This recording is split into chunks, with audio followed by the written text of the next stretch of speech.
Injil Matius pasal 27 ayat 1 sampai 10. Yesus diserahkan kepada Pilatus, kematian Yudas. Ketika hari mulai siang, semua imam kepala dan tua-tua bangsa Yahudi berkumpul dan mengambil keputusan untuk membunuh Yesus. Mereka membelenggu dia, lalu membawanya dan menyerahkannya kepada Pilatus, wali negeri itu. Pada waktu Yudas yang menyerahkan dia melihat bahwa Yesus telah dijatuhi hukuman mati, menyesallah ia. Lalu ia mengembalikan uang yang 30 perak itu kepada imam-imam kepala dan tua-tua dan berkata, "Aku telah berdosa karena menyerahkan darah orang yang tak bersalah." Tetapi jawab mereka, "Apa urusan kami dengan itu? Itu urusanmu sendiri." Maka ia pun melemparkan uang perak itu ke dalam bait suci, lalu pergi dari situ dan menggantung diri. Imam-imam kepala mengambil uang perak itu dan berkata, "Tidak diperbolehkan memasukkan uang ini ke dalam peti persembahan, sebab ini uang darah." Sesudah berunding, mereka membeli dengan uang itu tanah yang disebut tanah tukang periuk untuk dijadikan tempat pekuburan orang asing. Itulah sebabnya tanah itu sampai pada hari ini disebut tanah darah. Dengan demikian, genaplah firman yang disampaikan oleh Nabi Yeremia. Mereka menerima 30 uang perak, yaitu harga yang ditetapkan untuk seorang menurut penilaian yang berlaku di antara orang Israel, dan mereka memberikan uang itu untuk tanah tukang periuk, seperti yang dipesankan Tuhan kepadaku.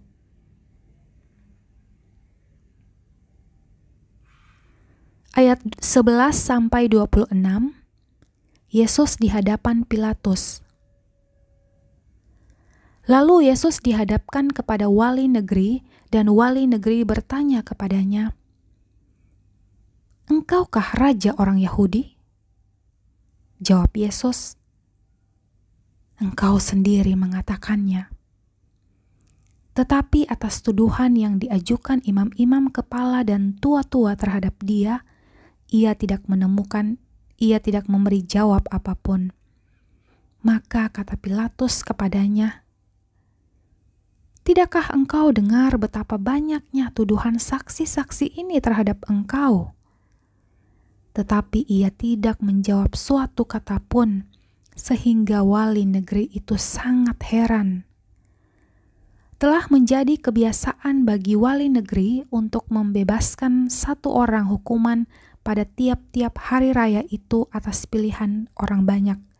Dan pada waktu itu, ada dalam penjara seorang yang terkenal kejahatannya yang bernama Yesus Barabas. Karena mereka sudah berkumpul di sana, Pilatus berkata kepada mereka, "Siapa yang kamu kehendaki kubebaskan bagimu? Yesus Barabas atau Yesus yang disebut Kristus?" Ia memang mengetahui bahwa mereka telah menyerahkan Yesus karena dengki. Ketika Pilatus sedang duduk di kursi pengadilan, istrinya mengirim pesan kepadanya, "Jangan engkau mencampuri perkara orang benar itu, sebab karena dia aku sangat menderita dalam mimpi tadi malam." Tetapi oleh hasutan imam-imam kepala dan tua-tua, orang banyak bertekad untuk meminta supaya Barabas dibebaskan dan Yesus dihukum mati. Wali negeri menjawab dan berkata kepada mereka, "Siapakah di antara kedua orang itu yang kamu kehendaki kubebaskan bagimu?" Kata mereka, "Barabas." Kata Pilatus kepada mereka, "Jika begitu, apakah yang harus kuperbuat dengan Yesus yang disebut Kristus?" Mereka semua berseru, "Ia harus disalibkan." Katanya, "Tetapi kejahatan apakah yang telah dilakukannya?" Namun mereka makin keras berteriak, ia harus disalibkan." Ketika Pilatus melihat bahwa segala usaha akan sia-sia, malah sudah mulai timbul kekacauan, ia mengambil air dan membasuh tangannya di hadapan orang banyak dan berkata, "Aku tidak bersalah terhadap darah orang ini. Itu urusan kamu sendiri." Dan seluruh rakyat itu menjawab, "Biarlah darahnya ditanggungkan atas kami dan atas anak-anak kami." Lalu ia membebaskan Barabas bagi mereka, tetapi Yesus disesahnya, lalu diserahkannya untuk disalibkan. Ayat 27-31. Yesus diolok-olokkan. Kemudian serdadu-serdadu wali negeri membawa Yesus ke gedung pengadilan, lalu memanggil seluruh pasukan berkumpul sekeliling Yesus. Mereka menanggalkan pakaiannya dan mengenakan jubah ungu kepadanya. Mereka menganyam sebuah mahkota duri dan menaruhnya di atas kepalanya, lalu memberikan dia sebatang buluh di tangan kanannya. Kemudian mereka berlutut di hadapannya dan mengolok-olokkan dia, katanya, "Salam, hai Raja orang Yahudi." Mereka meludahinya dan mengambil buluh itu dan memukulkannya ke kepalanya. Sesudah mengolok-olokkan dia, mereka menanggalkan jubah itu daripadanya dan mengenakan pula pakaiannya kepadanya. Kemudian mereka membawa dia keluar untuk disalibkan. Ayat 32-44. Yesus disalibkan. Ketika mereka berjalan keluar kota, mereka berjumpa dengan seorang dari Kirene yang bernama Simon. Orang itu mereka paksa untuk memikul salib Yesus. Maka sampailah mereka di suatu tempat yang bernama Golgota, artinya tempat tengkorak. Lalu mereka memberi dia minum anggur bercampur empedu. Setelah ia mengecapnya, ia tidak mau meminumnya. Sesudah menyalibkan dia, mereka membagi-bagi pakaiannya dengan membuang undi. Lalu mereka duduk di situ menjaga dia. Dan di atas kepalanya terpasang tulisan yang menyebut alasan mengapa ia dihukum. "Inilah Yesus, Raja orang Yahudi." Bersama dengan dia disalibkan dua orang penyamun, seorang di sebelah kanan dan seorang di sebelah kirinya. Orang-orang yang lewat di sana menghujat dia dan sambil menggelengkan kepala, mereka berkata, "Hai engkau yang mau merubuhkan bait suci dan mau membangunnya kembali dalam 3 hari, selamatkanlah dirimu jikalau engkau anak Allah. Turunlah dari salib itu."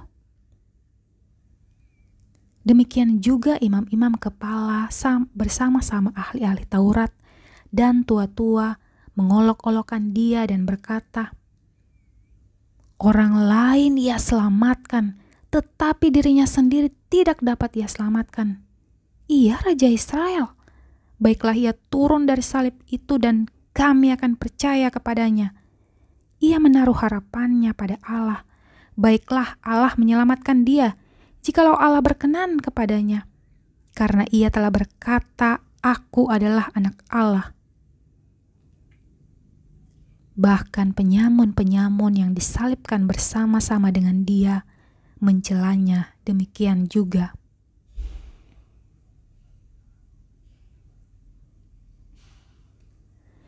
Ayat 45-56. Yesus mati. Mulai dari jam 12, kegelapan meliputi seluruh daerah itu sampai jam 3. Kira-kira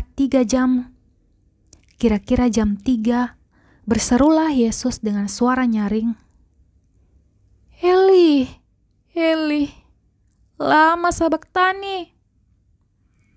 Artinya, "Allahku, Allahku, mengapa engkau meninggalkan aku?" Mendengar itu, beberapa orang yang berdiri di situ berkata, "Ia memanggil Elia."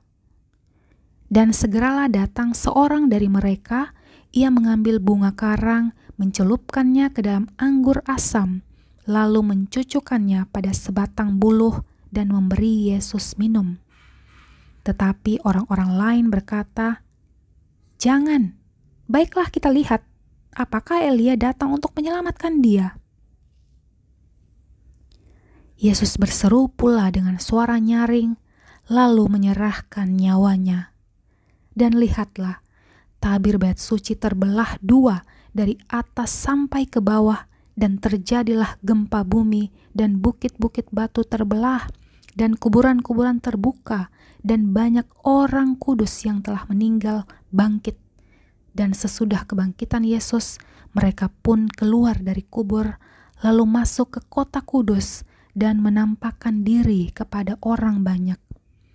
Kepala pasukan dan prajurit-prajuritnya yang menjaga Yesus menjadi sangat takut ketika mereka melihat gempa bumi dan apa yang telah terjadi, lalu berkata, "Sungguh, Ia ini adalah Anak Allah." Dan ada di situ banyak orang, banyak perempuan yang melihat dari jauh, yaitu perempuan-perempuan yang mengikuti Yesus dari Galilea untuk melayani Dia. Di antara mereka ada Maria Magdalena dan Maria ibu Yakobus dan Yusuf dan ibu anak-anak Zebedeus.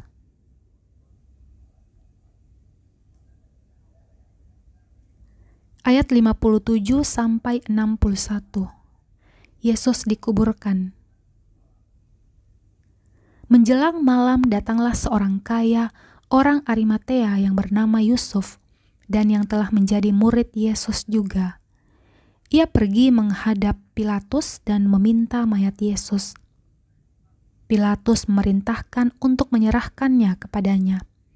Dan Yusuf pun mengambil mayat itu dan mengapaninya dengan kain lenan yang putih bersih, lalu membaringkannya di dalam kuburannya yang baru, yang digalinya di dalam bukit batu, dan sesudah menggulingkan sebuah batu besar ke pintu kubur itu, pergilah ia.